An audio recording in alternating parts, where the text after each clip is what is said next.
Gimana nih Gimana nih? lebaran indinya nih? Ya lebaran ini sih sedih ya. Sedih men Kalian nggak mudik bisa gak sih sebenarnya? kemana-mana. Enggak sih, biasanya Enggak. enggak. Cuman ya paling ke bokap nyokap di Jogja. Ah, Cuman itu biasanya nggak bener-bener pas hari H Lebaran. Cuman biasanya tuh kalau Lebaran tuh gua sama Mas Reza biasanya keliling ke rumah keluarga lah gitu. mm-mm. Ada yang di Pamulang, ada yang di Jakarta Timur, ada yang di mana-mana lah pokoknya jadi emang selalu keliling gitu karena kayak satu-satunya momen untuk bisa ngumpul tuh kalau buat gue merasa ya kayak gini kan di momen-momen Idul Fitri gitu karena kan kalau keluarga biasanya ngumpul pas weekend ya biasanya Ya, weekend kita manggung kan jadi kayak nggak pernah bisa ikut Nggak gitu. bisa. ya, ya. Jadi justru Itu malah betul. momen Idul Fitri itu dan Lebaran itu justru malah kayak jadi momen yang buat gue masih rasa tuh kayak ini harus diusahain banget. Tapi justru malah tahun ini bener-bener kayak nggak bisa kemana-mana gitu, nggak bisa ngapa-ngapain. Nah ya udahlah. Berarti virtual ya, kayak yang sering banyak dilakukan Iya, sekarang ya. Wah, iya, ya, iya, ya, iya, ya. virtual, nelpon, virtual gitu. Ya gitu sih paling. Paling keluarga mertua aja, maksudnya keluarga Mas Resta aja paling. Karena Karena deket. karena di Oh, Pamulang semua. oh, Iya. Iya. oke, oke, oke. Mm-mm. Terakhir kali manggung kapan sih? Gue masih inget banget. Waduh, Gue masih inget tanggal Senayan. 18 Maret Hah? 2020 di acara Indofest Outdoor Festival gitu Heeh. Di di Senayan, Oke. JCC. JCC. Masih inget banget 18 Maret. Habis itu blank kayak dah Udah. zong. Itu aja sebenarnya udah COVID ya. Itu aja udah Iya, sebenarnya. iya. Cuma waktu itu kayaknya regulasi Udah. masih belum seketat seketat itu ya kayak masih on off gitu. Karena si COVID-nya juga belum terlalu ganas di sini. Iya, Jadi maksudnya yang penyebarannya infected tuh baru 1 orang 2 orang gitu tuh. yang ya dan juga peraturan pemerintah Belum ya ada ya. seperti sekarang juga masih on off gitu. Iya, iya. Betul dengan Gitu deh. narasi new normalnya ya. Iya, itu Iya. dia dengan narasi new normal, adaptasi segala macamnya sudahlah ya. Nah, Gitu nanti kita deh. bahas soal itu. Nah, kalau sekarang nih, kan Heeh. Hmm. pandemi ini kan pasti berpengaruh lah sama kalian ya. Manggung jadwalnya jadi ngilang atau ada yang diundur gitu. Proses promo single baru agak terhambat ya kan. Biasanya Iya. nangkring sana sini ya kan. Nah, tapi ada nggak sih hal atau kegiatan yang akhirnya bisa kalian lakuin karena adanya pandemi ini? Main game. Itu kegiatan banget tuh. Iya memang akhirnya memang apa ya banyak banget keterbatasan ya karena kita nggak bisa biasanya ada press conference atau misalnya biasanya radio visit gitu ya media visit akhirnya jadi semuanya dialihkan dengan online gitu daring dan apa ya terutama juga kayak manggung semuanya dipospon gitu kan jadi akan juga berpengaruh di penghasilan tapi sebenarnya yang paling penting juga berpengaruh ke gimana sih kayak lu kehilangan sesuatu yang emang lu sukai banget. Gue tuh sama Mas Reza tuh suka banget manggung. Kita nih orang manggung banget sebenarnya.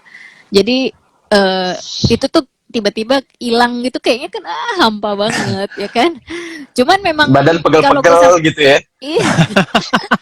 tapi Banyakan tidur ya. iya tapi Drew kalau secara produksi sebenarnya Dan Reza tuh nggak terlalu banyak perubahan Drew karena kan kita studio di rumah ya On ya dia sebelah kamar juga jadi sebenarnya ya itu adalah proses produksi yang kita lakukan dari album pertama gitu jadi sebenarnya secara produksi itu nggak terlalu berubah terus kayak video klip yang slow kemarin juga dibikinnya di rumah di ruang makan kami yang sempit itu gitu ya cuman itu juga Itu buat lucu kita banget sih.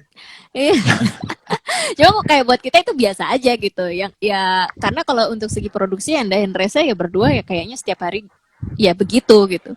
Cuman emang justru karena banyaknya waktu jadi ada kesempatan kayak kok gue ya akhirnya jadi main game maksud saya jadi main game gitu ya Neh. Iya, jadi kayak ini terus kayak banyak sih kayak ya sebenarnya kan itu kan kalau kita tuh kan kerjanya musik gitu. Itu aja udah main sebenarnya kan ya main musik bukan kerja musik gitu. Jadi ya udah main apa lagi yang bisa di rumah. Nah, itu sih kemarin. Ya udah main bantuin temen apa gitu. Berarti itu kan studio di samping kamar ya. Ada pernah nggak sih? Kan lo berdua bilang hidup lo tuh musik. Pernah nggak satu waktu gitu lo di rumah aja tapi nggak masuk studio gitu? Iya, Sering. Itu mungkin Sering. kayak most of the time. Iya. Justru kayak studio itu berfungsi pada saat ada yang mau dikerjakan aja. Iya. Biasanya. Oke. Jadi sebenarnya ruangan paling jarang ditempati sebenarnya studio Studio kita. justru. Karena sebenarnya Oke. juga kita kebetulan juga karena kemarin kan sering mobile ya. Jadi sebenarnya kita melengkapi perangkat mobile rekaman yang mumpuni sebenarnya Hon ya. Iya. Jadi sebenarnya akhirnya sekarang ketika di rumah ya rekamannya nggak di studio. Iya. Akhirnya kayak di ruang tamu teh gitar Iya. gitu di mana.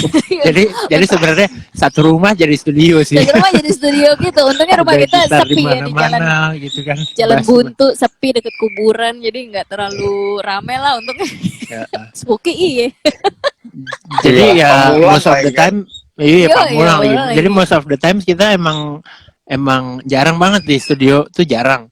Kita studio tuh untuk mengeksekusi secara serius paling sesuatu yang sudah jadi di mana-mana, misalnya ya di ruang tamu kita bikin atau misalnya di teras gitu lagi santai sore-sore gitu sambil ngopi gitu. Kemarin sebelum bulan puasa ya Iya. kita santai bikin ini gitu, atau pagi atau di kamar tidur lagi baru bangun tidur gitu ngobrol bla bla bla bla bla bla, dapat ide segala macam, eksekusi yuk, nah baru masuk studio tuh. Iya, biasanya justru kayak gitu. Jadi sebenarnya dia cuma untuk proses finishing aja sih. Finishing Oke. dan terutama juga vokal ya. Karena butuh ruangan yang lebih kedap kalau untuk vokal. Ini gue lagi di studio nih, belakang Iya, vokal booth. ini kita di studio. Biasanya tuh kita nggak di studio, you know.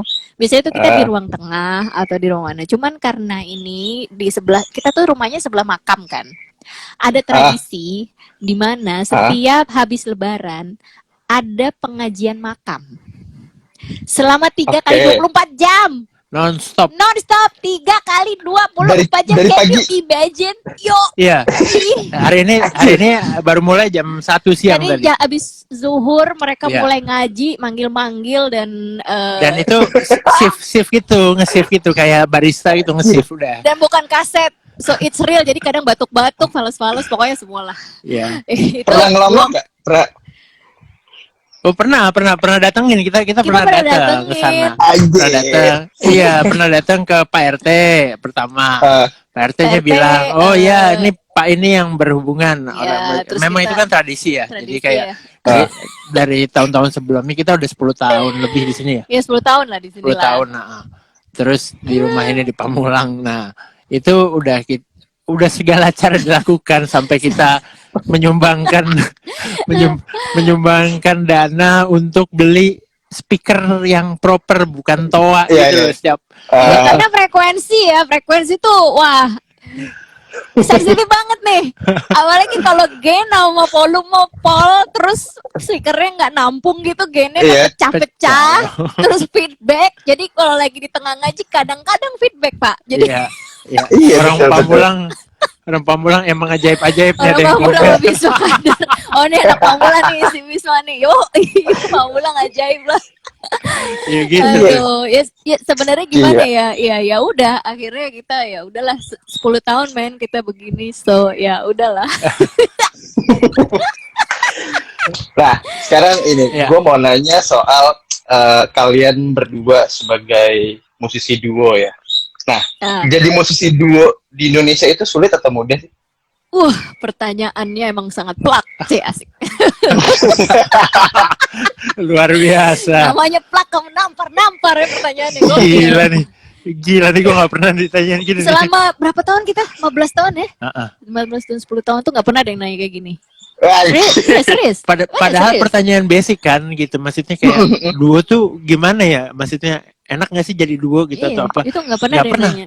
Nggak pernah Kita ada kan yang- mau jawab juga gak ada yang nanya ya. Gimana ya? Oke, Wah, jawab. ada kiting-kiting, kita pakai kaos lagi. Woi, it's all in silence. It's all Oh, silent. iya. Sorry ya, sambil promo, sorry ya. Kiting di Adams nih. Nggak apa-apa dong. Ini pakai maskernya di luar. Maskernya ada. Kalau sepedaan dipakai.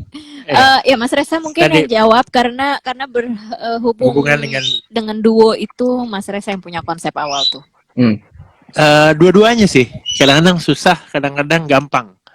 Susahnya kenapa? Jadi nggak punya patokan juga gitu. Jadi susahnya mungkin karena kalau kita misalnya kita emang misalnya duo yang berpatokan dengan wah kita harus dapat achievement misalnya awards atau apa gitu. Itu selalu group or duo, man. Selalu group or duo. Yeah. Yang mana yang lainnya grup, yang duo kita sendiri misalnya gitu. Iya, kita tuh selalu kayak itu kayak bener sih ya. Iya, nominasi grup or duo kan gitu kan. Ya, kayak jadi ada solois, grup or duo, nggak pernah solois, duo, terus ya, kemudian mungkin grup. karena duo itu sedikit. Nah, tapi itu juga jadi kelebihan gitu, kelebihan buat kita karena dimana orang cari format simple atau butuh hiburan gitu, cari format simple dan apa bunyinya ringan gitu dan bisa dinikmati mungkin di saat dimanapun, mungkin misalnya di tempat di waktu gathering kantor, waktu nemenin meeting, nemenin minum kopi misalnya di coffee shop, atau pun sampai menghibur festival yang menjadi band pembuka sebelum ada band lain yang tampil. Itu sesuatu yang menguntungkan sekali buat kita, dan buat kita nggak ada masalah sama sekali mau main di depan atau di belakang atau di tengah, nggak ada masalah, yang penting manggung. Iya benar. Ya, terus masih yang penting manggung dan masih jalan terus sampai sekarang. Yang penting manggung dan belanja di VMS Vintage Music Store lah, ada Mas Haji. Iya. Wah, ini ada toko Vintage Music Store di Pamulang nih yang racun banget. Wah, itu gawat tuh. Gitu. Kapan-kapan Ru kalau main ke Pamulang gue ajak boleh. Ajak. Berarti kalian udah memahami banget gimana caranya menjalankan duo ini di industri musik Indonesia dengan baik ya. Lumayan. Iya. Eksperimen juga sih sebenarnya. Eksperimen sih sebenarnya. Tapi kedepannya masih oh ya, kalau ini pertanyaan bagus karena menyinggung duo. Gua tuh belakangan ini mikirin ada nggak ya duo yang fenomenal itu di dunia ya, Hon ya? Iya, kayak ada misalnya kalau solois kita punya misalnya di dunia misalnya ada Michael Jackson gitu yang top gitu. Madonna atau siapapun di atas gitu ya. Kalau band tuh ada misalnya The Beatles atau U2, Rolling Stone. Nah, duo ada nggak ya? Duo yang emang segitu top notch-nya gitu. Iya, bukan cuman kayak yang segitulah terkenal yang kelas stadion yang levelnya sama gitu ya. Iya betul. Kelas stadion world tour. Iya, kita tahu banyak duo, misalnya kalau yang baru-baru misalnya nggak baru juga sih, Daft Punk, terus ada 21 Pilots atau banyak banget gitu. Cuman kayaknya memang tidak dipersembahkan untuk ke situ gitu, dan kita menyadari itu dan nggak apa-apa gitu. Emang kita bukan mau ngejar itunya gitu, kita bukan mau ngejar popularitas setinggi Michael Jackson atau The Beatles. Kita hanya pengen siapa Carmine. Oh, Air Supply juga Air oke Supply sih. duo ya. Air Supply duo. Savage Garden tuh duo tuh. Savage Garden. Itu kayaknya memang ada masa-masanya di mana duo itu kayaknya emang ada zamannya deh. Iya. Kayaknya emang ada zamannya ya. Kayaknya ya, tapi nggak Jadi tahu. Simon and Garfunkel ya, Sabi juga. Jadi gitu sih, Indri. Nah, kalau ngelihat perkembangan di di industri lokal sendiri soal duo gitu, kalian ngelihat teman-teman yang lain yang emang punya konsep duo ini, gimana sih menurut kalian? Wah, seneng banget. Apakah bisa? Iya, maksudnya bisa bener-bener ngehajar apa ya bahasanya? Nampol banget nggak sih si format duo ini? Dan punya porsinya sendiri gitu. Iya sih. Iya Suatu saat gue sangat senang sekali. Kita pernah dulu main di mana ya, Jogja ada namanya dulu berdua festival ya. Iya. Berdua festival. Itu semuanya duo yang main. At least anggota intinya duo. Jadi ada siapa aja? Waktu itu kita jungkat-jungkit dari Solo sama Starzan Rabbit. Waktu itu masih belum format besar. Full band, ya. Masih bertiga apa kalau nggak salah deh. Apa berempat ya, lupa ya. Tapi maksudnya dalam artian yang masih very very simple versionnya lah. Jadi ini terus jadi apa mudah ya gue sih semakin banyak duo semakin seneng ya gitu. Jadi ya mudah-mudahan ada nominasi duo terpisah sendiri. Iya. Nggak Karena digabung ya. sebenarnya Iya. tantangannya tuh gede banget menurut gue ya. Maksudnya sebagai duo itu tantangannya besar banget. Secara produksi jelas karena kepalanya duo di luar akhirnya idenya memang berdua doang gitu ya. Iya. Terus secara produksi tuh, terus kedua secara how to deliver the music on stage atau perform gitu. Yap. Ngedelivernya entah dengan skill atau misalnya entah dengan eksekusi arrangement yang akhirnya mungkin ada additionalnya apa segala macam, tapi kan akan kelihatan sekali sebenarnya duo nih nampak nggak sih sebenarnya ketika dia perform atau ketika dia di studio tuh penampakannya tuh sebenarnya duo ini gimana sih keluarnya konsepnya. Nah itu tuh sebenarnya kan yang menarik tuh. Iya kan. Jadi sebenarnya susah main. Susah. Jadi duo tuh susah banget. Iya, lumayan sih susah. kita mengakui. Itu serunya kan. Dan apalagi juga ya mungkin ada rasa bosan juga ya kan. Mana nih satu atap Aduh, rekening ya. Ngomongin bosen gitu ya. Kan kalian ini apa ya? Tahun ini 15 tahun bareng ya? Iya sih? 15, Ya, betul. 15 tahun bareng, 10 tahun main musik sama-sama. Rasanya udah pasti campur aduk gitu kan. Kalau ngomongin bosen tadi gitu, pernah kepikiran coba main gak barengan gak sih? Maksudnya, let's say untuk project santai gitu. Pernah. Gue pernah main sama Mas Bintang waktu itu untuk proyeknya Mas Bintang dan albumnya Mas Bintang. Kalau Mas Reza pernah apa sih kamu? Gue pernah diajak featuring itu waktu itu basisnya Dialog Dini Hari lagi nggak bisa. Oh iya. Main di Rolling Stone waktu belum tutup ya. Terus ada beberapa gue main sama beberapa musisi dan Endah. Iya, menariknya adalah kalau gue tuh mungkin lebih fleksibel ya untuk join sana, join sini gitu. Kayak misalnya gue juga pernah terlibat di album Dialita dan konsernya mereka, Dialita Choir, Salam Harapan. Nah, gue nyanyi sendiri tuh gitu. Mungkin lebih fleksibel. Tapi kalau Reza tuh sebenarnya dia tuh sangat jauh lebih fluid gitu bentuknya. Jadi dia tuh mungkin memang kalau sebagai basis mungkin kan ya jarang ya, maksudnya ada basis band terus ngajakin basis gitu ya, as a featuring kan jarang. Cuman dia tuh karena suka gambar, jadi sering banget kolaborasi bikinin video lirik. Kayak kemarin baru bikinin liriknya Mas Indra Lesmana kan, lagunya yang Sedalam Cintamu, terus bikinin video liriknya Hondo. Terus kemudian kadang bikin cover album, terus bikin merchandise. Jadi kalau Mas Reza justru bentuknya lebih fluid gitu, lebih cair gitu, nggak semata-mata musik doang. Abis gabut. Iya, nah kalau gue bisanya itu doang kan. Kalau enggak kan nggak main-main kita enggak. Iya, ya kalau gue kan gue bisanya itu doang ya. Gue cuma bisa nyanyi, bisa main gitar. Kalau Mas Reza tuh bisanya banyak. I mean like he can produce, he can mixing master, ini lagi kerjain mixing masteringan juga gitu. Jadi sebenarnya Mas Reza tuh jauh lebih sibuk daripada gue sebenarnya. Jadi pas di rumah gini gue tambah sibuk karena makin orderan berdatangan. Iya, karena sebagai solois ya. Iya. Dan Reza lagi off nih, udahlah kasih aja terus lah projectnya ya. Iya benar. Ya udah. Sikat terus. Iya. Nah, setiap penampilan kalian itu kan apa ya? Penampilan atau lagu kalian yang kalian bikin itu vibe romantisme kalian sebagai pasangan itu kan kayak kerasa banget gitu ya. Kalau di kehidupan pribadi gitu, bentuk romantisme kalian sih contohnya apa sih? Bentuk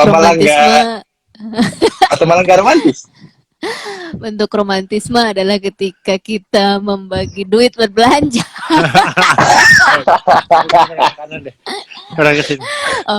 Apa ya? Sebenarnya mungkin nggak romantis ya, gimana ya? Gue sama Mas Reza tuh kayak temen sih sebenarnya, basically. Like temen aja gitu, temen hidup ya, temen aja gitu, temen serumah. Ya lu punya temen banget gitu, terus lu tinggal serumah gitu, either cewek atau itu cowok, tapi pokoknya emang kayak temenan gitu. Jadi mau ngobrolin musik ayo, terus mau main game ayo gitu kan. mau belanja apa ya yang bisa gini gini gini, itu diskusinya bareng gitu. Jadi kayak temen sih sebenarnya. Dan kalau itu romantis di atas panggung itu semua acting cewek.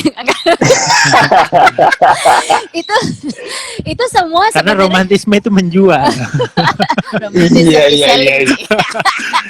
Ya, cuma Jadi kita pakai aja semua unsur yang jualan sebagai duo. sebenarnya enggak, tapi maksudnya ketika di atas panggung tuh mungkin romantisme yang dilihat orang adalah bentuk komunikasi yang kayak pandangan mata atau misalnya senyum-senyum, padahal tuh sebenarnya kayak kode kan, kode weh ini habisnya gimana Ci gitu. Atau misalnya habis ini mau kemana nih chordnya atau apa, sebenarnya itu sih gitu kan. Kalau apa namanya, komunikasi itu yang terjadi di atas panggung. Jadi romantisme tuh justru malah, ya apalagi gue gitu ya, gue malah agak kurang suka dengan apa ya, dengan romantisme yang berlebihan gitu. Justru yang ya pokoknya gitu Tapi- lah maksudnya.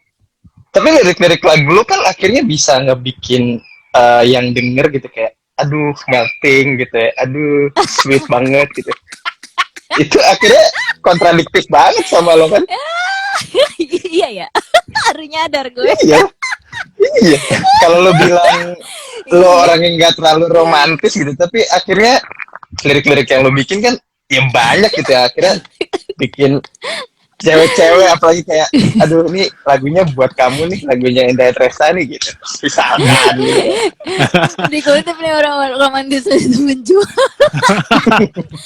Iya, iya, gue juga nggak tahu ya, bener juga ya. Wah, ini hal yang gue nggak pernah pikirkan sih. Iya. Maksudnya karena ketika gue bikin lagu, bikin lirik dan bikin lagu tuh lebih kayak ya udah gue keluarin aja. Iya.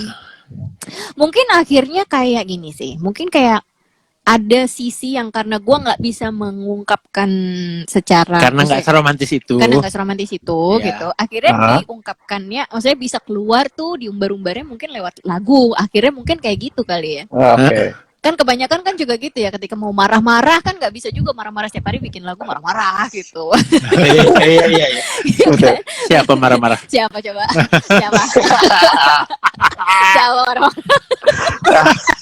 Banyak yang marah-marah sekarang Oh mah, iya. Ampun. Tutup mata. dengan mudah marah-marah. Ya gitu jadinya. Tapi lucu juga sih, maksudnya dulu menyadarkan gue bahwa ya juga ya, maksudnya never thought about that before, but ya paling nggak gue jadi Iya. dari sesuatu sih. Iya. Karena kan akhirnya orang mikir kayak aduh ini lagu-lagunya romans banget gitu. Oh mungkin ya memang kalian berdua ya emang pasangan yang romantis itu kan, padahal nggak juga. Ya mungkin definisi romantis juga mungkin buat Iya. orang beda-beda ya. Ada Kalau yang romantis Iya. harus elus-elusan atau pegang-pegangan tangan all the time gitu. atau misalnya kasih coklat atau Kasih. kayak bunga atau Atau- kayak bicara baby oh love apa Ya. segala macam. Mungkin kayaknya not kind of my type juga. Masalahnya gue juga Yeah. waktu sama Reza kan, maksudnya ketika dulu pacaran sama Reza justru malah dengan tidak cara seperti itu kan gitu. Karena justru ketika dulu di PDKT-in sama cowok yang terlalu begitu juga gue kabur. Wah, cabut ah. Gitu deh. Terus ini, sama kalau gue perhatiin kan ya, kalian berdua kan kayak sama-sama alpha nih, ya kan? Kalau menurut gue ya, Oke. menurut gue Oke. kalian tuh Ini sama-sama menarik. alpha gitu ya. Nah dari itu sebenarnya siapa sih yang jadi pemimpin di antara kalian berdua dalam konteks musik ya? Pimpin. Oke. Tadi baru gue mau nanya dalam hal apa ya? Iya. Udah keduluan. Konteks musik nih juga apa ya? Juga banyak sih sebenarnya. Konteks musik misalnya gua tuh cukup lumayan mendominasi untuk masalah musik rekaman atau aransemen, semua yang berbau dapur tuh gua. Misalnya kayak rekamannya tuh gimana, terus soundnya gimana, part gitarnya di sini, vokalnya kayak gini segala macam. Nah itu gue lumayan agak mendominasi Endah untuk masalah itu, karena jabatan gue adalah music producer buat Endah Endresa tapi ya. Okay.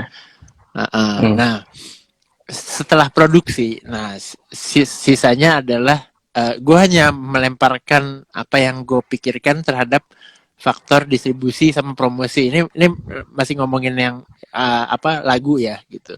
Ya. Pembuatan lagu kan produksi, distribusi, promosi itu.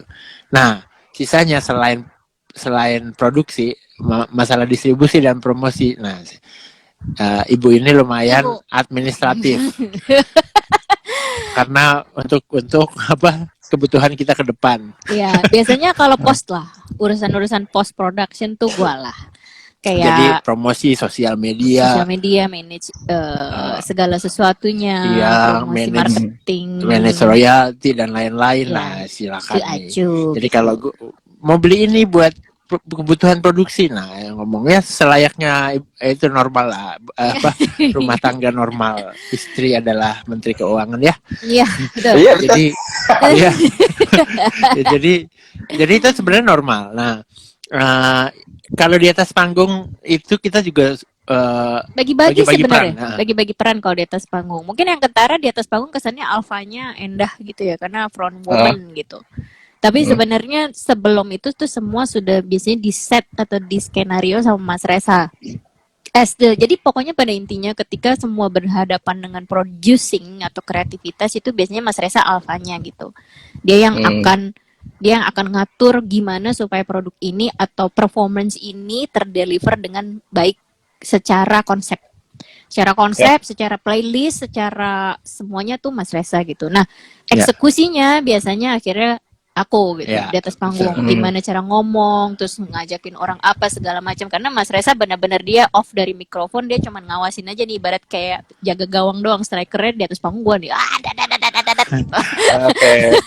Jadi yang pakai pedang kamu, aku ya, pakai jadi, panah. Iya, ibaratnya kalau main RPG cias gitu, ya kan. Gua tuh yang pakai kapak gitu loh, axe atau enggak yang pakai sword, gitu. Nah, si Mas Reza tuh yang biasanya yang ngatur strateginya, navigator atau enggak yang pakai panah atau tombak gitu, itu Mas Reza.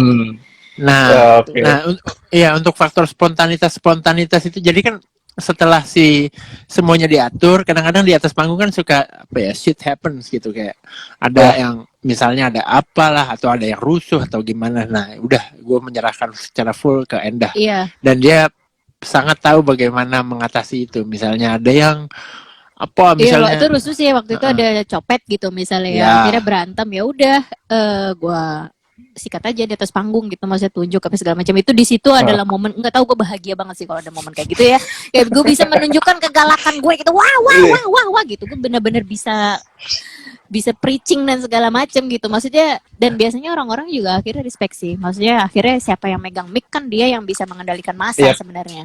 Nah itu akhirnya kayak, wah ini dia nih, lo dari tadi menye-menye kan semua nangis-nangis gitu kan, gue kondak, sekarang gue kondak lo supaya jangan rusuh ya, kayak gitu maksudnya.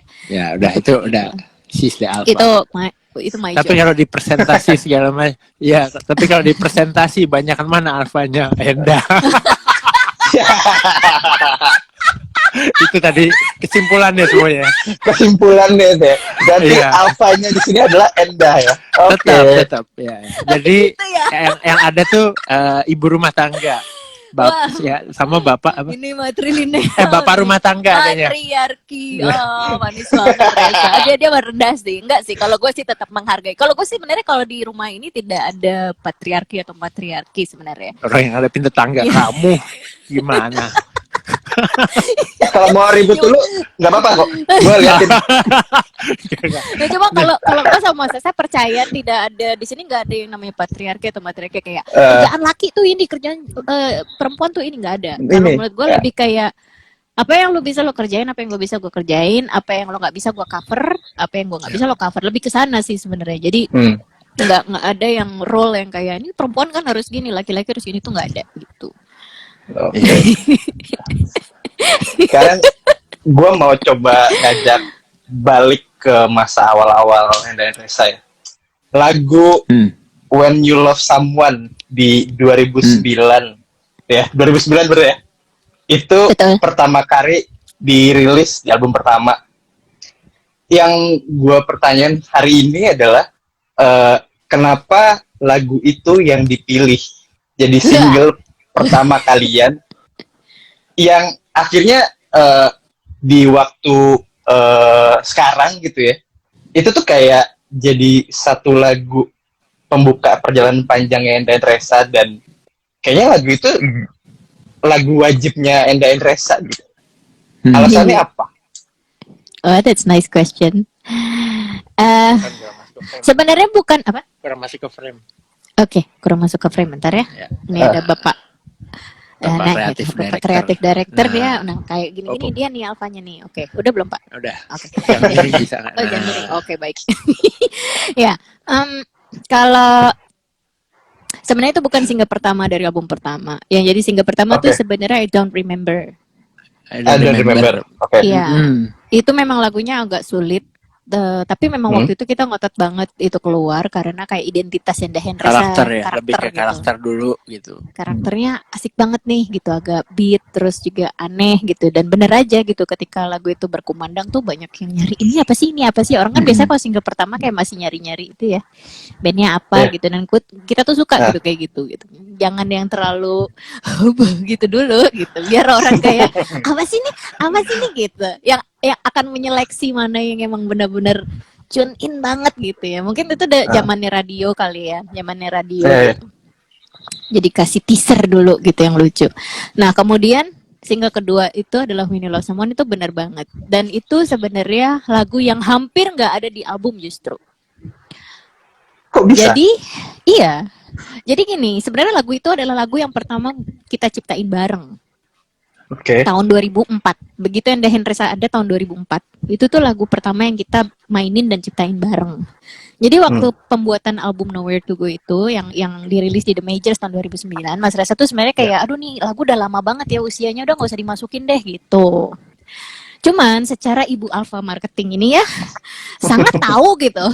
Lagu ini kalau nggak ada gitu, kita nggak akan, album kita nggak laku. Semudah itu aja sih sebenarnya, karena dari perjalanan sejak tahun 2004 sampai 2009 ketika kita bawain lagu itu mestinya entah di kafe atau entah di mana-mana orang tuh catch up. Nah yang mengetahui itu kan gue ya, karena kan gue di atas panggung yang lihat reaksi penonton, dan habis itu orang nyamperin kan kebanyakan nyamperin gue ya, oh ini lagunya bagus banget ini apa segala macam. Jadi secara tes pasar lagu itu tuh sudah punya pembuktiannya gitu. Jadi ketika dia tidak mau dimasukkan sama bapak produser ini, saya marah-marah. Tidak bisa, lagu itu harus masuk gitu kan. Karena itu adalah sumber duit kita, Cik. Ya maksudnya berarti karena lagu itu memang sudah harus didengar sama banyak orang. Intinya kan sebenarnya gitu. Dan akhirnya benar. Memang akhirnya lagu itu bawa luck sampai sekarang sih gitu. Dan lagi-lagi menunjukkan kalau alpha lo itu terbukti ya. Betul. Yakin banget sih, Wan. Betul. Nah, sejak itu wah gimana caranya supaya kita punya Ferrari gitu langsung. Ayo lagu apa lagi? Tapi nggak pernah berhasil habis itu. Kayaknya emang cuma When You Love Someone dong. Belum ya. Tapi justru itu yang bikin penasaran menurut gue ya. Apa ya, once you got oke, gini nih lagu yang tipikalnya mungkin hits ya, meskipun juga nggak hits banget lah. Musisi indie hitsnya seberapa sih misalnya kan kayak kita maksudnya. Kalau yang lain mah musisi indie yang lain mah jago-jago. Kalau Enda Endresa sehits-hitsnya kayak apa sih gitu kan. Ya, cuman maksudnya itu yang kayak bikin penasaran gitu. Bisa nggak ya, bukan bikin yang kayak gitu lagi, tapi gimana ya untuk bikin lagu yang levelnya tuh kurang lebih secara komersial tuh juga kayak gitu lagi gitu. Cuman masalahnya sampai sekarang tuh belum kekejar-kejar. Cuman kan justru ada itu sih, ya. ada beberapa ya. Tapi memang belum bisa. Karena memang lagu itu duluan kan. Iya, tapi belum bisa. Mau berantem dulu boleh nggak sih?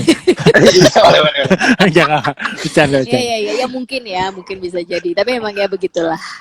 Nggak berarti kalian nggak pernah bosen ya? Nggak pernah bosen buat lagu itu? Enggak. Wah itu nggak pernah. Gue tuh nggak pernah bosan membawakan lagu Enda Endresa yang manapun. Yeah. Secara itu membosankan tuh nggak. Gue nggak pernah, karena ketika membawakan lagu ya, apalagi itu lagu ciptaan sendiri, dan kita kan nggak ada ya tekanan-tekanan untuk kayak lagu ini masukin, lagu ini kurang ini gitu kan, nggak ada ya. Emang kita tuh ketika ngerekam semua lagu Enda Endresa tuh emang kita suka gitu. Jadi ketika bawain tuh selalu teringat detail apa ya prosesnya kadang-kadang atau kenangannya atau apa, dan itu tuh kayak selalu flashback di atas kepala gitu loh, di dalam kepala tuh kayak dia selalu berputar gitu, makanya nggak pernah bosen.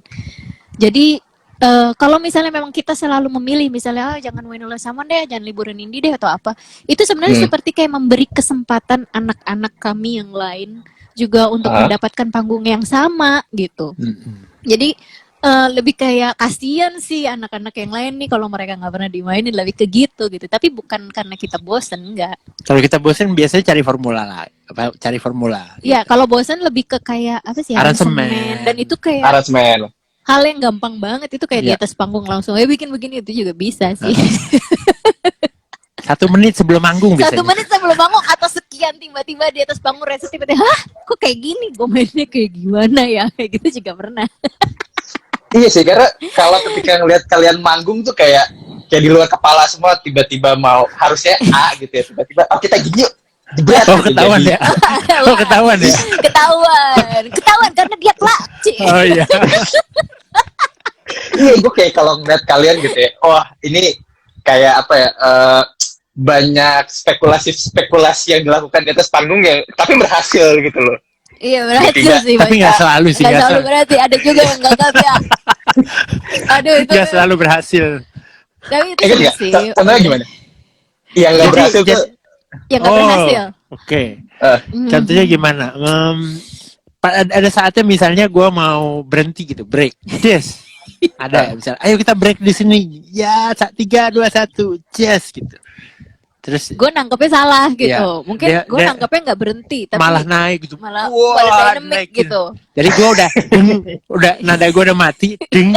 Dia tuh ding ding ding ding ding ding gitu sendiri.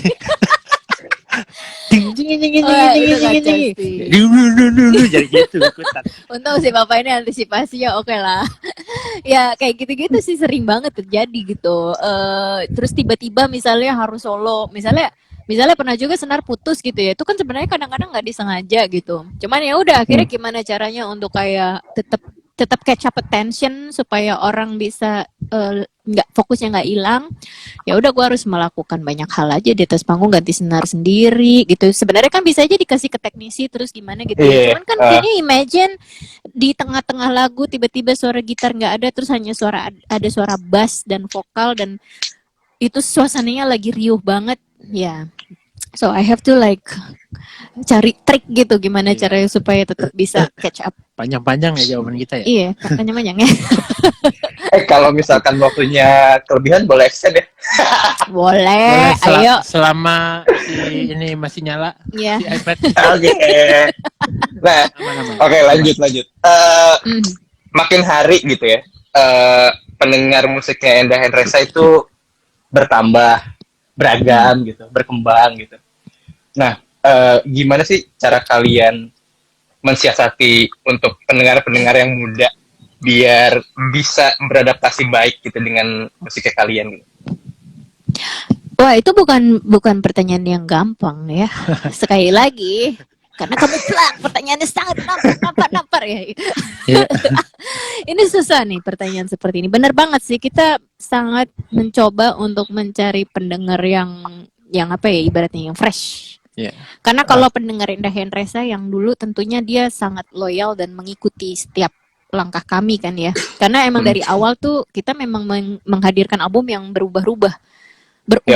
Jadi mereka sudah terbiasa untuk, wah ini album Endah Hendresa yang ini gimana lagi ya, oh berubah nih. Nah, mereka udah kebiasa dengan itu, jadi nggak ada tuh yang album ini balikin lagi dong ke album Nowhere to Go, tuh nggak pernah ada. Karena mereka udah tahu kita selalu bandel gitu. Nah, tantangannya sebenarnya memang di album kelima kemarin itu yang kita coba menghadirkan sound-sound yang baru, desain yang juga beda dengan yang sebelumnya, terus juga akhirnya kami berhasil tampil di festival kekinian, ibaratnya gitu kan, yang anak muda sekarang tahun lalu gitu. Yang menurut kita tuh memang challenge banget untuk apa sih namanya, menghadirkan musik kayak gitu. Dan akhirnya yang dilakukan adalah research gitu ya, sama nambah referensi musik, dan kayak untungnya ada Earhouse gitu Ndru. Jadi kayak kan setiap hari ketemu tuh sama anak-anak yang lagi dengerin apa sih sekarang, yang lagi apa sih, oh lagi Boy Pablo nih, lagi Rex Orange County, lagi Anne Marie, lagi apa gitu-gitu kan. Akhirnya kan jadi denger Billie Eilish, lagi apa. Pokoknya akhirnya jadi denger yang kayak gitu kan. Akhirnya mau nggak mau jadi update dan jadi kayak seru juga ya ini musik yang sekarang yang kita mencoba blend in itu tapi tetap dengan Enda Hendresa. Itu kayaknya di album kelima kemarin yang Regenerate sih seperti itu gitu. Lebih ke sana sih gitu. Karena di situ kalian ngeluarin jurus-jurus terbaru ya.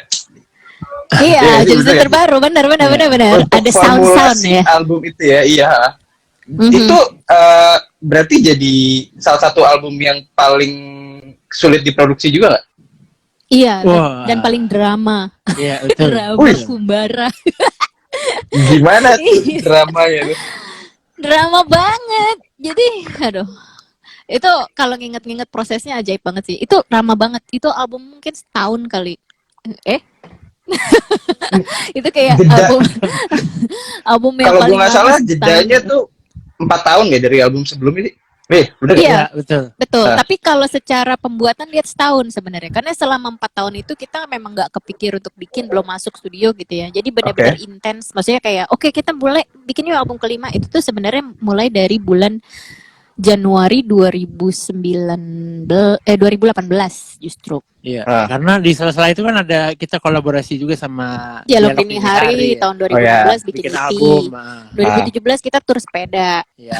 Tur sepeda.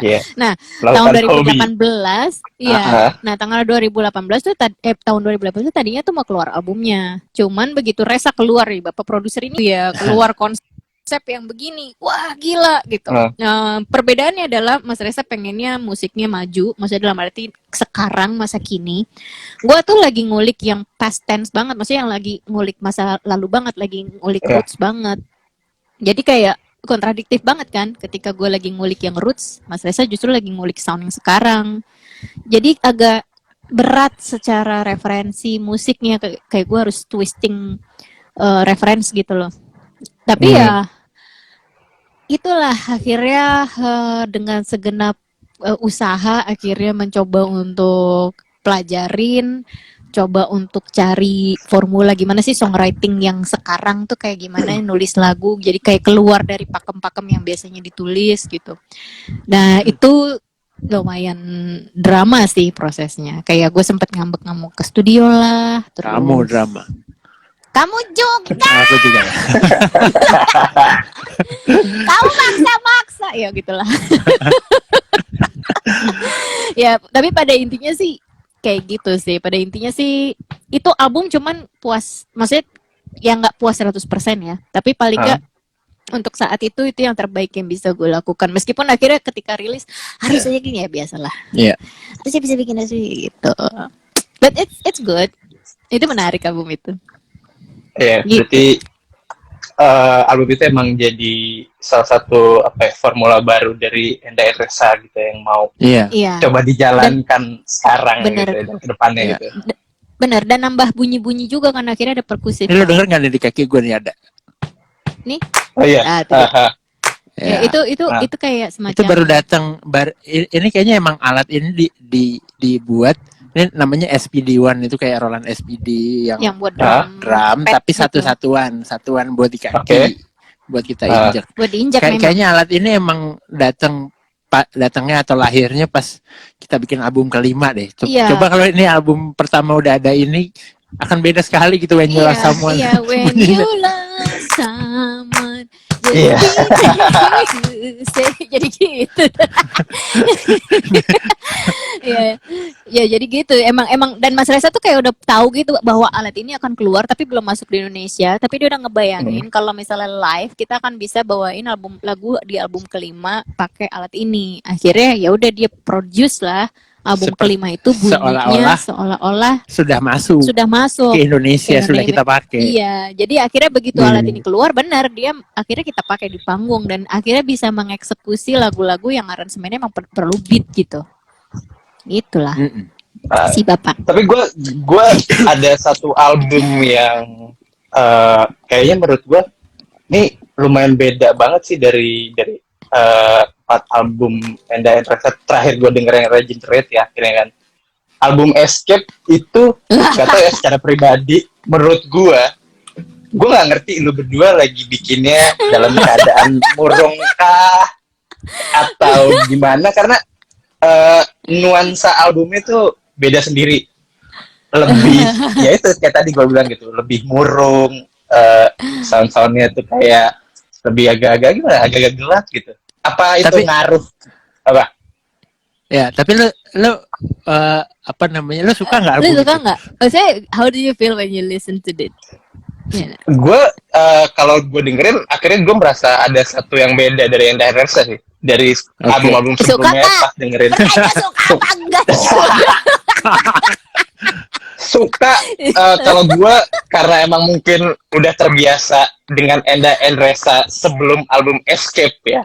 Jadi menurut gue, jadi menurut gue kayak oke, ini oke, tapi gue yang istilahnya kayak ngikutin Enda Rasa di album sebelumnya kayak wah ini kayak apa ya, eksperimental banget sih album ini. Eksperimental ya. Iya, iya. Eksperimental jet set.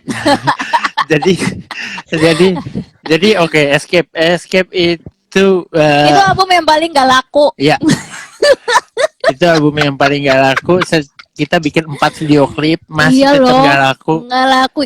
Itu treatment yang paling proper. Terus kita bikin listening session serentak 300 radio, 140 radio apa pokoknya. Bukan listening session. Bukan listening session, apa pemutaran serentak. Ya. Oh, pokoknya itu yang treatmentnya paling, karena kita tahu itu album itu emang materinya susah. Jadi kayaknya ini mesti agak sedikit ditreat dengan serius gitu. Apakah dia bisa mendoktrin orang-orang atau enggak gitu. Karena kalau menurut gue kalau misalnya emang lagunya ya udah kuat, kadang-kadang video klip itu kan jadi pelengkap ya. Ya orang juga akan ya udah enjoy. Kayak When You Love Someone tuh kita nggak pernah punya official video klip kan. Gimana dia ya udah didengar aja gitu. Cuma dia berjalan kayak sendiri aja. Berjalan sendiri aja gitu. Cuma kalau misalnya kayak album ini tuh gue tahu itu susah banget dan kayak perlu ada elemen-elemen pendukung untuk kayak mendoktrin orang-orang supaya paham gitu sama albumnya gitu. Ya, tapi memang nggak, maksudnya dalam arti secara komersial dia memang tidak sukses, tapi secara eksplorasi itu emang gila-gilaan banget sih.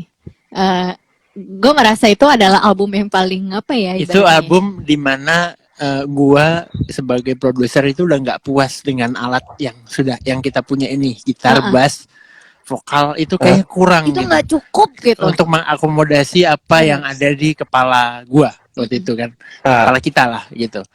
Jadi aneh jadinya gitu.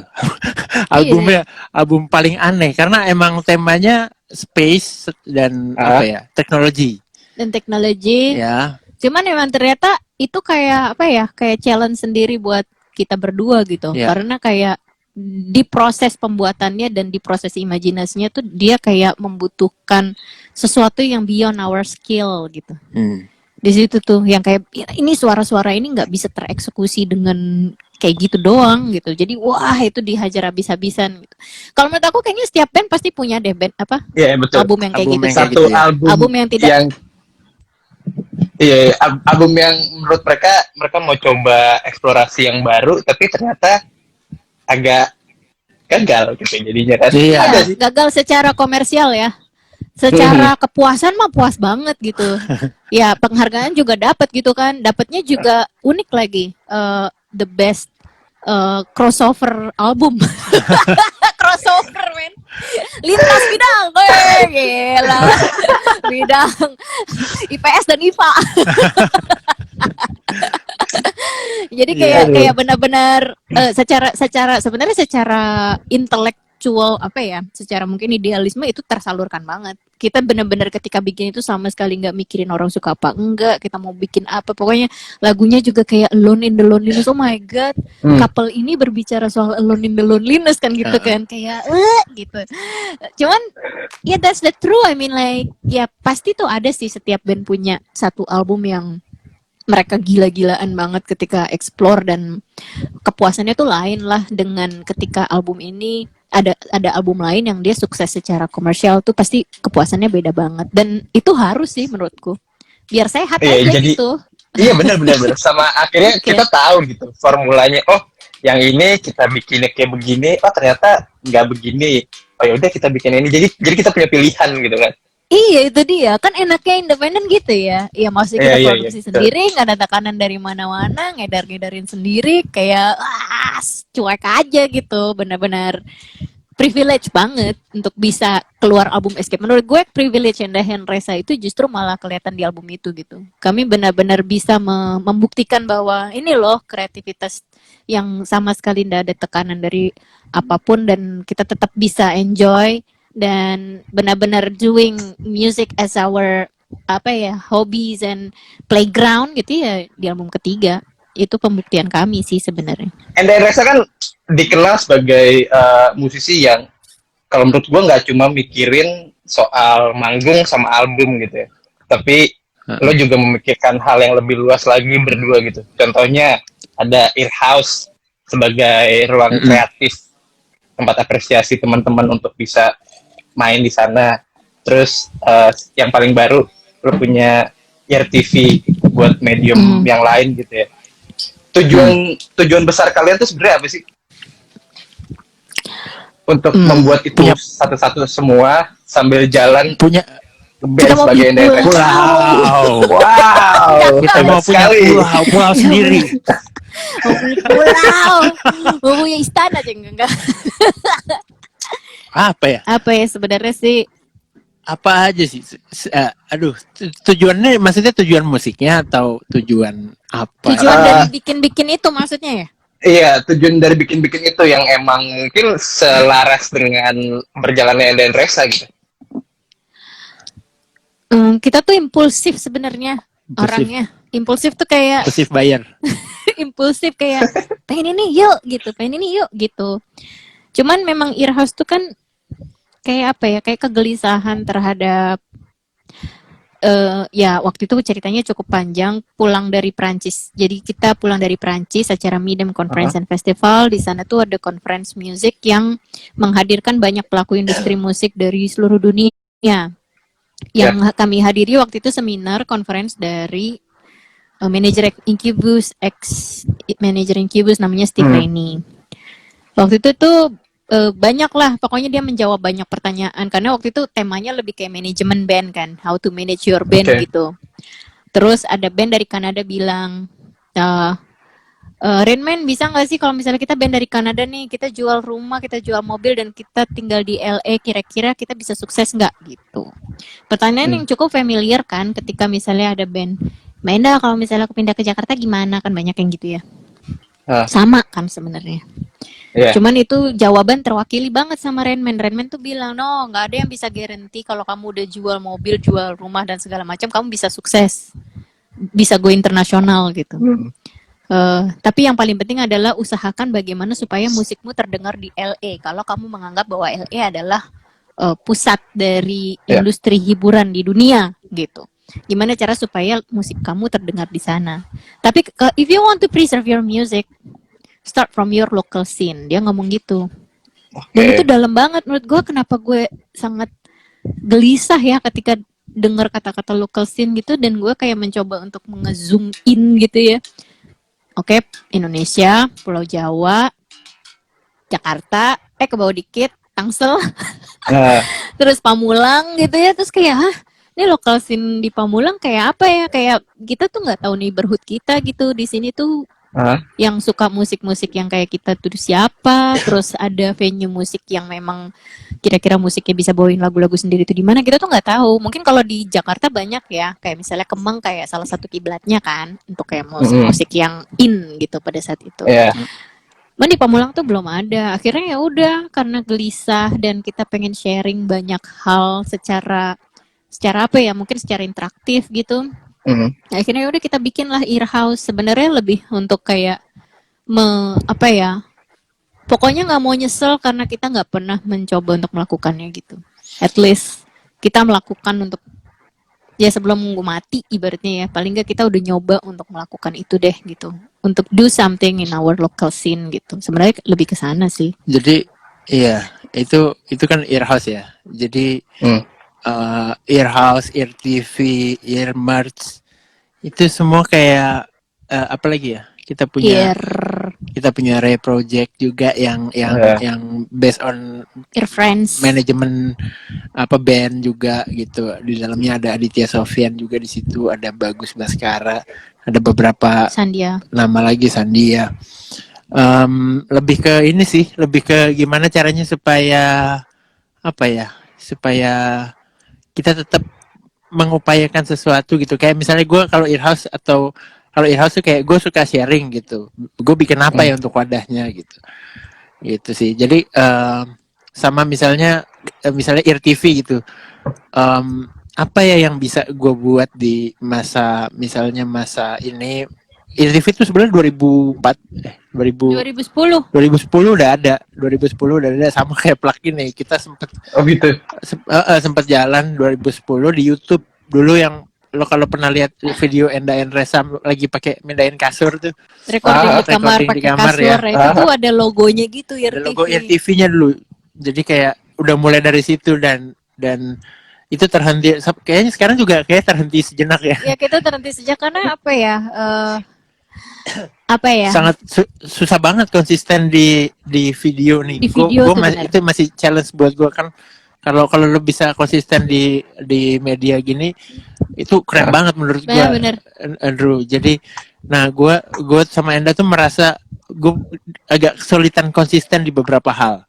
Salah satunya ini nih, konten video nih. Konten video gitu. Yang sifatnya kayak mediasi ya. Kayak itu kan media sebenarnya tuh Ear TV itu kan. Itu tuh susah banget sih. Biasanya ketika harus menggali sesuatu, memberitakan atau menginformasikan sesuatu itu susah. Jadi sebelum ada ide slow itu kemarin, ide lagu slow yang gue berpikir kalau kita rilis lagu, it has to be different or like cheer up atau like like enggak kayak, maksudnya gue kayak ide bikin lagu di masa susah nih ngomongnya nih. Kalimat sambung semua kalau kayak ide bikin lagu, ide musisi bikin lagu tentang momen itu. Maksudnya ide yang biasa dikeluarkan kan gitu. Gue harus ngomongin pelan-pelan ya. Iya. Apa-apa ya. Maksudnya Resa adalah, oke, Ibu Jubir ngomong. Ya.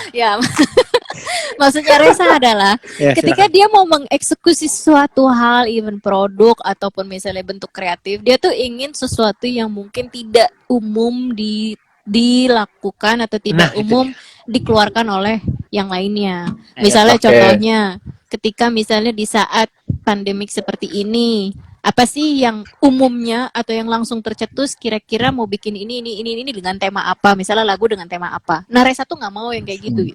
Dia akan mencoba cari point of view yang berbeda untuk endahin Resa. Gitu. Meskipun sebenarnya gue udah bikin nih ada beberapa lagu yang cici ini temanya gini. Nah, Resa tuh kayak nggak mau yang kayak gitu. Itu maksudnya ya itu bagus, but it's usual idea gitu. Dia pengen yang sesuatu yang dari angle perspektif yang lain. Emang bapak ini emang luar biasa. Cari masalah aja, cari masalah. Maksudnya kayak gitu kan. Nah, ya sebelum ada slow, sesuatu yang bisa gue lakukan adalah si Ear TV itu. Jadi di mana teman-teman mungkin baru sibuk produksi atau apa bikin musik baru, kita coba untuk tidak kesana, kita coba untuk malah bikin TV nih, Enda Endresa ngapain gitu. Nah, itunya sih sebenarnya, itunya kayak memancing mood juga sih, kayak mancing apa yang bisa kita lakuin ya. Oke, kita bikin TV yuk, kita tayang seminggu sekali atau apa sekali, cuman ternyata kayak once you are a musician, then you are still musician. And like now, we are making music because we are musician gitu sih. Lebih ke sana akhirnya sih. Yap. Gitu. Nah, sekarang kita ngomongin, nggak apa-apa dong. Sekarang kita ngomongin soal slow. Ngomongnya mesti gitu kan? Slow. Iya, gitu kan? Ini slow mesti gitu. Pertanyaan standar dari gua, kenapa huruf S-nya harus ada 3? Supaya selalu slow, apa sih? S. Supaya ditanya. Ada itu jawaban standar juga. Pasti punya pemikiran sendiri dong. Kenapa si S-nya itu masih ada 3? Iya. Kebayang tuh sebenarnya memang ketika ide lagu kan Mas Reza yang punya ide ya. Jadi ketika dia bikin everything is slow itu kayak semua tuh kayak slow motion gitu loh. Semua tuh lambat gitu kan. Waktu, gerak, semuanya tuh slow gitu. Dan otomatis ketika ngomong slow juga jadi slow secara bunyi itu akan ada desis di situ. Penekanan dan kayak semacam ada apa ya secara visual gitu ya, secara verbal maupun visual itu jadi terbayang bahwa sebegitu pelannya loh gitu untuk menyebut sebuah nama atau berkata-kata ataupun nyanyi ataupun bergerak terus segala macam tuh segitu slownya gitu. Asik gak jawaban gue? Asik gak? Asik. Spontan. Biar kelihatan intelektual. Itu satu. Berarti kalau ya terus apa lagi? Oke. Berarti kalau apa tadi?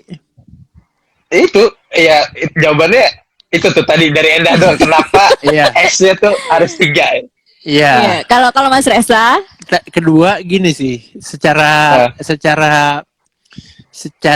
browsing lo kalau cari slow dengan judul lagu di YouTube lah misalnya. Anak IT banget nih. Lo browsing SSSLOW itu cuman gue doang yang keluar. Dia SEO. Apa namanya? Cerdas. Iya. SEO.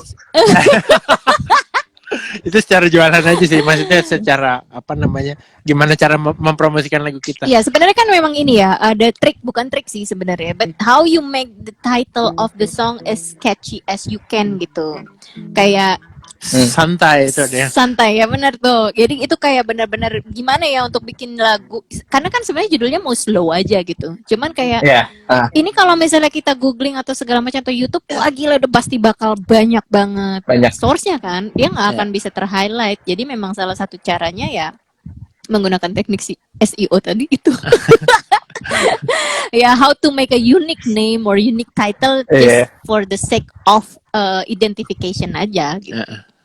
Itu jawabannya. Dan terbukti banyak. Bukan kurang intelektual, technical. It's a technical answer and a philosophical answer. Bukan technical, jualan answer. Strategi marketing ya. Iya. Yang di sini terbukti. Nanti kita bawain lagu. Nanti kita bawain slow for the first time. Oh my god, semoga liriknya gue enggak deg-degan nih. Iya. Terus pertimbangan kalian lebih dulu merilis itu di YouTube dan ngebikin dalam bentuk video lirik, itu pertanyaannya apa? Oke. Alasannya sih sebenarnya itu tadi ya, karena kita banyak waktu banget sih. Oke. Jadi sempet aja gitu untuk bikin videonya yuk, bikin apa yuk gitu. Terus dan jujur aja tadi lagu ini nggak mau dirilis secara serius karena memang lagunya tuh iseng banget orang gitu, cuman kayak lagi gonjreng, terus kayak lagi Hon ini lucu juga nih bikin gini gitu si Reza ini, terus tiba-tiba masukin judul, terus kan gue nimpalin ya persis kayak bikin lagu liburan indie sebenarnya, nimpalin asik juga nih gitu, terus akhirnya jadilah si lagu itu gitu. Jadi emang benar-benar jadi dan kita garap serius juga akhirnya dengan rekaman dan segala macam. Tapi sebenarnya itu lahir dari keisengan. Dan ketika bikin video klip tuh juga nggak ada yang kayak ayo kita bikin video klip supaya lagu ini. Itu nggak ada. Emang karena wah ini lucu juga ya kalau misalnya video klipnya gini. Jadi kayak emang bener-bener cuma buat kayak seru-seruan aja gitu. Wah nanti pegang kemoceng, nanti pegang ini, pegang itu, lempar apa. Emang buat lucu-lucuan aja gitu. Orang kita upload di agregator aja tuh H-3 kok. Karena gue harus cari dulu kira-kira lirik apa judul lagu itu di copyright nggak ya? Karena kalau tiba-tiba di copyright kan gue berarti kan nggak bisa merilis secara komersial kan. Tapi ternyata enggak. Yang bisa di copyright adalah lirik keseluruhan. Dari awal sampai akhir lirik itu bisa di copyright. Tapi judul lagu, title song itu nggak bisa di copyright. Gitu. Jadi dengan adanya modal pengetahuan itu, aku pikir kayak wah berarti nggak ada masalah nih ketika misalnya kita merilis ini, gitu. Nggak ada masalah dengan publisher atau pencipta lagunya, gitu. Ya udah, akhirnya kita rilis, gitu. Wah, itu pengetahuan baru buat gua tuh. Sama. Itu juga pengetahuan baru buat aku. Dan itu ada yang menarik karena kayak wah ini iseng-iseng tapi akhirnya jadi belajar sesuatu gitu. Seru sih. Terus emang tadinya di YouTube doang karena emang apa namanya? Ya itu tadi masalah copyright ya. Tadi masuk ke tadi juga kita nggak mau tes aja dulu. nggak mau dimonetize gitu, pengen bikin seru-seruan ya, tapi ternyata Ternyata dia free bisa nih. mendatangkan rezeki. Iya. Iya. Sebenarnya Sekarang udah gimana? apa tadi? lu udah ngecek terakhir belum apa namanya total stream paling terakhir berapa? Oke, langsung ya, ini langsung aktual untuk plak total ya 17.000 streaming. Wow. Iya, 17.000 streaming dan sekarang sedang ada 200 orang yang kayaknya paling tinggi nih. Dari kemarin tuh cuma 180, 185, 150. Ini gara-gara plak jadi 200 orang yang streaming, asik. Berarti mungkin lebih akhirnya jadi banyak orang yang suka gitu. Yoi banget, bener. Terima kasih yang sudah mendengarkan ya. Tapi kalau diperhatiin lagu itu apa ya? Gabungan jadi judul-judul lagu gak sih? Bener ya? Iya bener. Itu dia. Yang tadi gue bilang bahwa judul lagu itu nggak bisa dipatenin tuh itu. Jadi memang dia gabungan dari judul lagu. Dia nggak bisa dipatenin. Jadi makanya akhirnya dengan nggak bisa di copyright. Makanya akhirnya dengan berbagai pengetahuan itulah akhirnya kita mengkomersialkan. Iya. Gitu. Dan lagu-lagu itu yang kalian suka. Iya. Iya, kita waktu dulu reguleran bawain lagu itu, reguleran wedding. Gitu. Jadi lagu-lagu tahun kurang lebih dari tahun 61 si Stand By Me-nya band Iking itu kan 261 sampai tahun lagunya Endah Hendresa lah itu yang paling baru. Gitu. Tapi most of them itu tahun 80 dan tahun 90 kayak mungkin yang paling baru mungkin tahun 2000 I Don't Wanna Miss a Thing sama Time Out to Time itu tahun 80. Gue sambil ganti baterai ambil ngecharge ya sebentar ya. Sama tahun 80 Time After Time, terus Here There and Everywhere itu 70 ya The Beatles. Beatles. Terus ada apa lagi ya? Ada Take On Me ya? Iya, Take On Me. Itu kan 80-an banget ya. Iya sih. Iya kan 80 kan itu yang jadi iklan ya Gatsby. Terus apa lagi ya? You Are The Know 90-an, End of the Road 90 kan, Boyz II Men, You Are The Know-nya Alanis Morissette. Terus ada apa lagi ya? But My Heart Will Go On tuh 90 banget. Celine Dion. Terus Close to You Carpenters tahun berapa ya Carpenters? 70 mungkin apa 80 ya? Iya, lupa gue.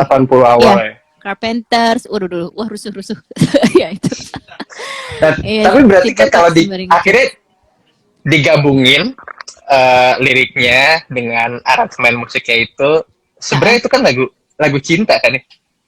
Iya, emang. Jadi emang kayak si Mas Reza kan punya idenya tuh. Terus seperti biasa si Bapak ini kalau punya ide langsung lempar batu sembunyi tangan kan. Pokoknya punya ide gini-gini kamu rangkain deh gitu. Wah gila, kan berarti gue harus merangkai. Dan Reza tuh punya prinsip nggak mau lagu yang kita nggak familiar. Jadi jangan cuman kayak search Google terus ini nyomot-nyomot, nggak. Dia benar-benar pengennya tuh lagu yang emang gue bisa bawain, yang gue hafal. Maksudnya dalam artian emang punya history gitu, punya kenangan. Dan emang itu lagu yang well known. Itu kan berarti spesifik banget ya. Dan banyak banget harus nyomot-nyomot ini itu gitu. Dan ternyata dapat juga sih dengan segenap perjuangan akhirnya jadi juga gitu si lagu itu. Dengan konsep tetap everything is slow-nya juga tetap dapet gitu. Gitu sih kurang lebih. Iya. Jadi memang proses pembuatannya sangat singkat sebenarnya, Bro. Cepet banget. Ini lagu mungkin cuma 2 hari kali ya, Nah. Dari bikin lirik-liriknya tuh sehari kayak wah ini mana terus kita malah sempet workshopan dulu tuh di hari yang sama, terus rekaman tuh cuma sehari, mixing mastering udah gitu upload. Tapi kalau ide melodi vokal lagu itu dari mana? Mas Reza. Kedua sih sebenarnya. Emang ya? Kayaknya kamu Dion. Biar humble aja. Asik kan? Emang biasanya nyari ide melodi vokal tuh gimana kalian berdua? Menarik. Kadang-kadang ya itu kadang-kadang nggak ada yang pasti sih, nggak ada formula yang pasti. Kadang-kadang idenya dari Endah atau idenya dari gua. Cuman biasanya final decision itu kan di gua gitu biasanya, kayak ini kayaknya lebih enak kesini atau kesini gitu, biasa di gua. Cuman nggak ada formula yang pasti. Kalau yang ada kayak everything is slow itu gua duluan yang melentarkan sampai refnya segala macam semuanya gua gitu. Terus dirubah-rubah sedikit sama Endah gitu. Ya udah gitu ya. Iya bener. Ini ada yang ngomong nih. Ini catch up my attention. Kok nggak ada suara Toa Mbak? Ada di depan. Mau dibuka nih. Mau dibuka nih pintu studio ini. Oh my god, jangan Ini bikin khusus saya murka. Khusus untuk plug kita. Untuk kita live di studio, biasanya itu kita di ruang tamu sambil ngemil, sambil santai gitu loh. Ini sekarang kita kayak harus serius banget gitu, pakai bawa lighting, ya Allah. Dan Toa. Ini dong. Iya, gitu loh. Balik Jadi dikit. kalau proses penciptaan cukup cepet. Cukup cepet ya. Balik dikit ke soal video lirik yang lo bikin buat lagu Slow ini ya. Ini gue minta mau tahu pendapat kalian aja sih. Kan makin kesini makin lumrah ya musisi bikin bentuk kreatif lain dari lagunya lewat video lirik gitu ya. Menurut kalian itu sebuah shortcut yang dilakuin buat tetap dapat awareness sama impresi yang tinggi tanpa harus keluarin budget lebih bikin video klip nggak sih? Gimana? Jadi makin kesini kan makin banyak nih musisi yang misalkan bikin lagu singlenya akhirnya dibikin video lirik. Kalau dulu kan lagu video klip gitu ya. Oh. Nah kalau ngomongin budget produksi bikin video lirik kan mungkin lu nggak akan ngeluarin budget produksi apa-apa gitu kan. Tapi lu tetap mendapatkan awareness sama impresi yang tinggi gitu untuk misalkan ditaruhnya di YouTube gitu ya. Itu jadi salah satu shortcut bukan dari musisi-musisi sekarang kalau menurut kalian? Ya, kamu duluan. Boleh masing-masing ya? Boleh. Kalau gue sih beda fungsi sih. Kalau dibilang shortcut nggak juga, karena banyak juga yang bikin video lirik serius dan budgetnya gila-gilaan juga ada. Oh gitu? Karena menurut gue itu cuman masalah jujur aja sih sebenarnya sebagai seorang penulis lagu, gue sangat senang ketika orang memang aware dengan liriknya. Jadi ketika orang benar-benar kayak bisa ibaratnya nyanyiin lagunya, maksudnya liriknya gitu ya dengan benar. Karena menurut gue akhirnya kenapa video lirik jadi penting? Karena memang di fisik juga orang juga udah susah gitu kan untuk cari buklet lirik. Meskipun sebenarnya dari awal Endah Endresa juga nggak ada liriknya sih di buklet gitu, adanya di website. Cuman memang akhirnya itu jadi kebiasaan gitu ketika orang ngelihat video gitu ya atau dengerin secara visual juga mereka kayak pengen ikut sing along gitu. Ada sebuah, kalau gue sebagai penulis lirik sih, ya itu kayak wah senang aja sih ketika ada orang yang baca lirik dan notice gitu. Wah mereka notice nih dengan apa yang gue tulis gitu. Cuman memang secara kreativitas yang lain, misalnya pemaknaan yang non verbal, memang itu ada apa ya? Pasti setiap seniman juga punya tingkat kepuasan yang ingin disalurkan di situ menurut gue. Kayak misalnya di Endah Endresa kemarin album Regenerate itu kita bikin 2 video klip.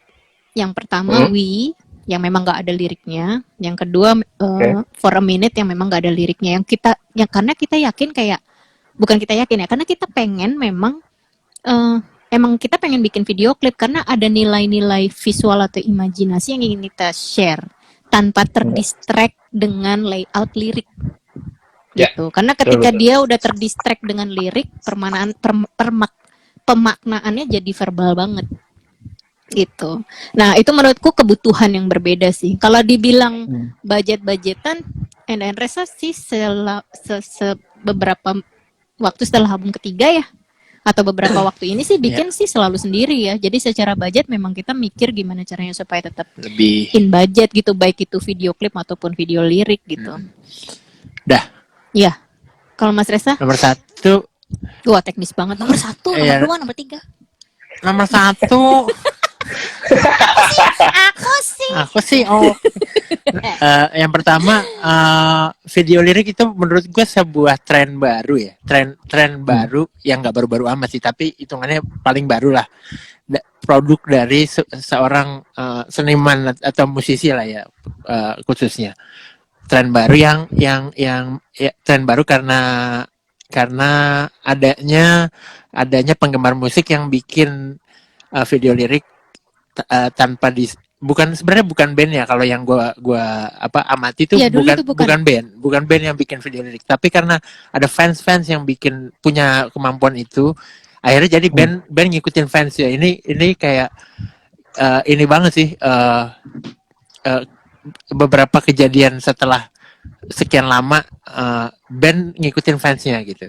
Misalnya kayak misalnya dulu selfie, jadi orang fans tuh selfie gitu, terus tiba-tiba band ada bikin video klip selfie gitu. Nah itu kita tahu sampai masuk TV ya Allah ya, itu dia maksudnya.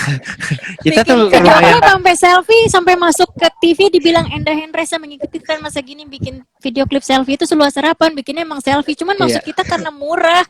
Iya. Nah jadi nggak apa-apa, bagus video lirik, tapi gue tetap berpikir tidak menghilangkan yang sudah ada gitu. Iya, karena kalau bisa. Kalau Ntar dulu, belum selesai. Lama banget ya terus. Nah itu nomor 2. Kalau budget kan gue bikin video lirik juga ya. Gue salah satu pekerjaan gue adalah bikin ilustrasi, namanya motion comic. Dan itu budgetnya nggak murah juga gitu. Orang bayar gue tuh nggak murah ya. Iya. Nggak apa-apa yang ngomong gini. Iyalah. Mas Reza tuh kayak lumayan gitu, per frame-nya berapa sekian gitu. Ada budget kalau memang si band itu bikin video liriknya serius gitu. Jadi dan kalau mau dihitung-hitung budgetnya bisa kayak memang sih nggak semahal video klip, kayak semahal itu kok, sepertiganya lah. Enggak, sepertiga mah kalau baik hati. Iya. Enggak. Itu enggak.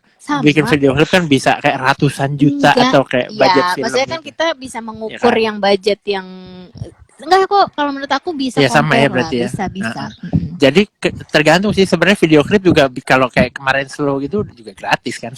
Enggak tapi kan sebenarnya kalau dipikir-pikir itu juga ya, kalau ngelihat slow motion berarti harus kameranya gimana, speknya, terus juga ada lighting berarti gitu. Cuma kebetulan aja karena kita punya semuanya gitu, jadi gratis karena kebetulan kita memang doyan belanja hal-hal yang gitu-gitu. Belanja lighting coba. Kamu memang sangat plak. Ya.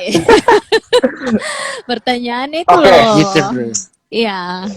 Ya, berarti panjang. Ya maksudnya gue cukup, karena kenapa gue tanya akhirnya ya, selain terakhir gue nonton yang via video lirik yang Hendresa bikin, sebelumnya kan beberapa waktu dekat ini kan banyak nih teman-teman musisi yang lain juga kan bikin modelannya video lirik, dan itu jadi salah satu pilihan sekarang gitu ya, dibanding bikin video klip gitu kan. Iya. Itu sih menarik. Yang mana sekarang udah batasannya tipis banget. Jadi kayak video lirik ada orangnya juga gitu kan. Jadi kayak udah dikit banget gitu. Iya, jadi sebenarnya kayak bagaimana akhirnya orang lihat ya.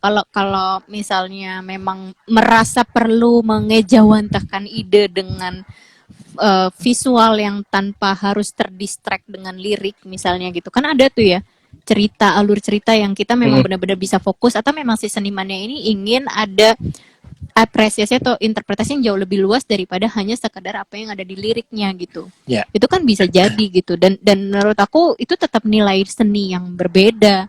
Dan tetap aja kok orang akan ada yang nikmatin sendiri menurut aku ya. Tetap ada yang menikmati sendiri gitu. Oke, pertanyaan terakhir sebelum kalian membawakan slow. Gue seneng banget nyebutnya slow. Untuk album baru Enda Hendresa nanti gitu, musiknya akan seperti apa sih arahnya? Udah, Bapak. Seperti apa ya? Arah musiknya atau arah pembicaraan ya atau Asik. arah apa nih kira-kira? Apapun yang oke. bisa. Kalau secara musik sih mungkin masih belum tahu ya, kita masih terus menggodok ke depan gitu konsep, karena setiap album kan punya konsepnya masing-masing gitu. Gue nggak pengen mengulang sesuatu yang sama, itu yang jelas. Jadi nggak akan ada pengulangan dari album ke album di Enda Endresa gitu. Itu nomor satu. Dan kalau secara tema juga masih belum jelas juga mau ngomongin tema apa segala macam. Cuman kita berusaha untuk menggali apa yang kita belum pernah. Nah itu aja. Jadi kalau tiba-tiba kita main metal gitu jangan kaget. Atau tiba-tiba berdistorsi. Iya, ada distorsinya atau apa. Nah, jadi dan ya kayaknya pendengar yang Enda Endresa tuh cukup open minded gitu loh. Iya, mereka tuh tidak banget. Kok Enda Endresa begini ya, gini segala. Enggak, mereka tuh mencoba mengadjust dan mengerti isi kepala gue, walaupun kadang-kadang mereka nggak ngerti juga, tapi nggak apa-apa. Ya loh, aku tuh sangat salut banget sama pendengar Enda Endresa. Jadi ya terima kasih selama ini. You guys are so amazing. Iya. Iya. Gitu ya. Ditunggu aja. Tapi sekali lagi, semetal-metalnya Enda Endresa atau sejazz-jazznya Enda Endresa, serege-regenya Enda Endresa, sedangdut-dangdutnya Enda Endresa, itu nggak akan mungkin segitunya. Nggak akan mungkin sedangdutnya atau seregenya atau semetalnya, karena instrumen kita terbatas, teman-teman. Iya. Jadi kalian akan mendengarkan tetap ciri khas Enda Endresa di setiap album dan musik-musik kami ke depan, gitu aja sih. Ya, sepakat. Mantap. Oke. Sekarang waktunya Enda Endresa. Ini pertama ya? Ini pertama kali. Pertama banget nih. Wah, terima kasih sekali. Gila. Wah, sudah teman-temanku yang ku sayang memberikan sesuatu yang spesial di obrolan kita ya dengan Premier. Ini gue deg-degan. Udah kok. Nih. Oke, teman-teman yang lagi nonton. Oke, teman-teman semuanya. Waktunya Enda Endresa membawakan Slow secara live untuk pertama kali ya. Santai, asik. Oke, soundcheck dulu ya. Soundcheck dulu ya. On, naikin dikit boleh? Si SPD. Cek yuk.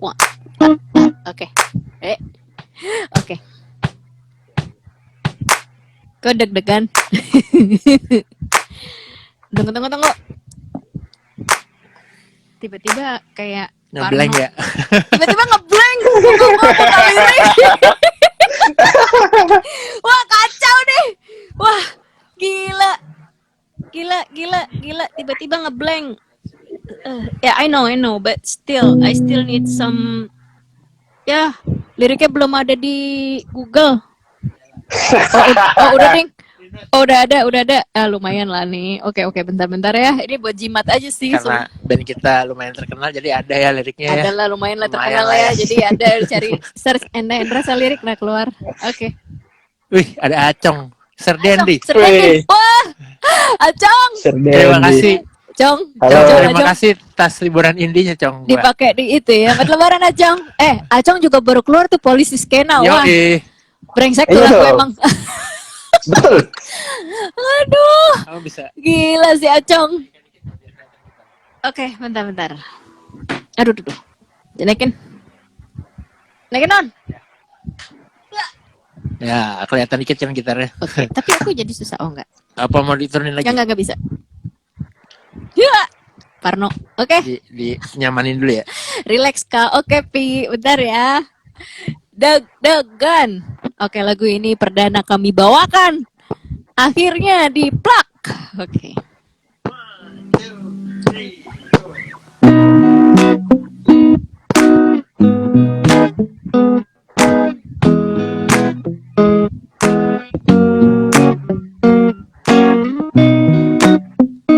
Everything is slow, and I can see clearly now. Time after time, I don't wanna miss a thing. So please stand by me all night long and take on me one more night.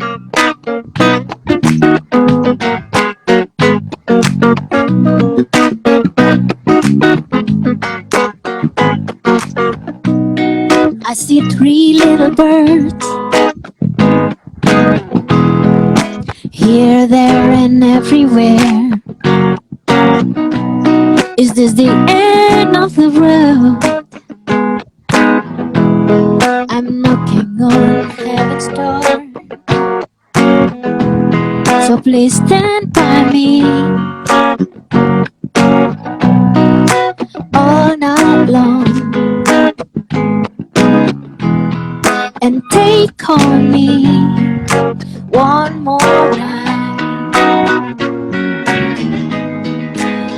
You ought to know, when you love someone, you got to let it go.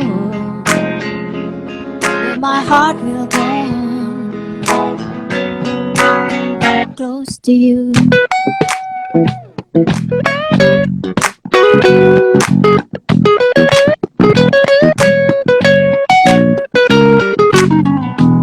So please stand by me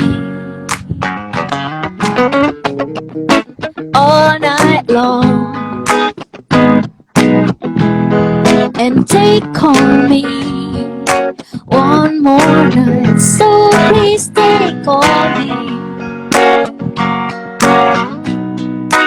all night long and take on me.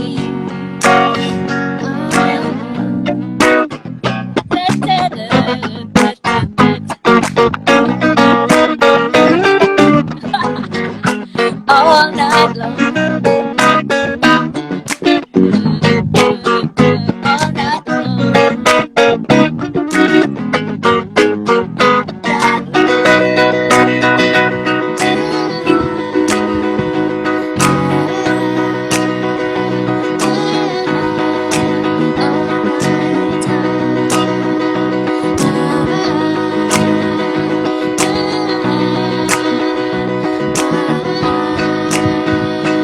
everything is slow.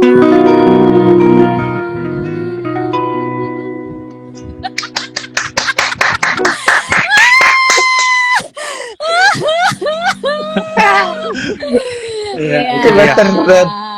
Nah. Gila. Gimana bro? Gimana Andrew? Cukup Gimana? cukup mewakili nggak yang di lagu?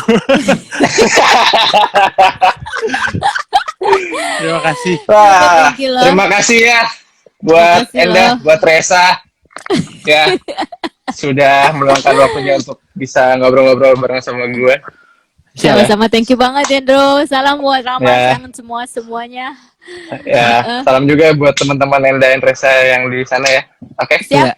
Nanti Akan disambung. kita bersua-sua di new normal ya nggak? Asik. Oke.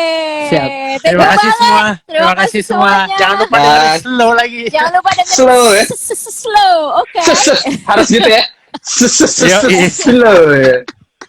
Oke. Oke. Oke, thank you. Bye. Bye-bye.